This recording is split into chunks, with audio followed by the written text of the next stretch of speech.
होमी जहांगीर भाभा, एक महान दूरदर्शी।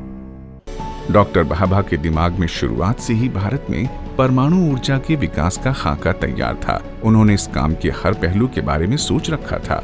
वो जानते थे कि इस काम के लिए देश के भीतर ही वैज्ञानिक तैयार करने होंगे और ये काम परमाणु ऊर्जा और गणित में मूलभूत शोध को बढ़ावा देकर ही मुमकिन था। परमाणु ऊर्जा आयोग को शून्य से शुरुआत करनी थी। आयोग ने परमाणु ऊर्जा के लिए जरूरी खनिजों जैसे यूरेनियम और थोरियम की खोज के लिए देशव्यापी अभियान चलाए। इन बड़े कदमों के साथ परमाणु ऊर्जा से जुड़े विषयों जैसे रसायन विज्ञान, भौतिकी, इंजीनियरिंग, जीव विज्ञान, धातु विज्ञान, इलेक्ट्रॉनिक्स और कंट्रोल इंस्ट्रूमेंटेशन में भी धीरे धीरे रिसर्च का दायरा बढ़ाया जाने लगा।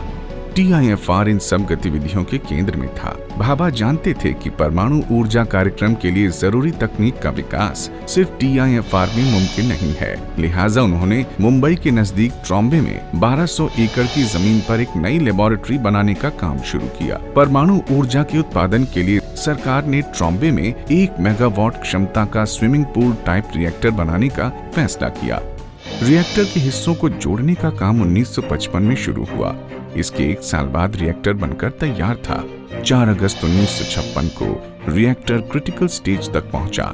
ये एशिया में बना पहला न्यूक्लियर रिएक्टर था।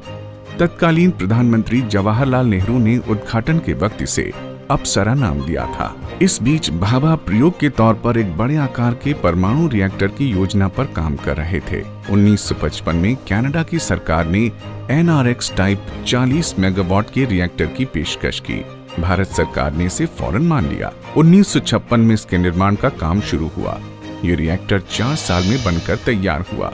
Canada India reactor utility service SARIS नाम का ये रिएक्टर आज भी काम कर रहा है।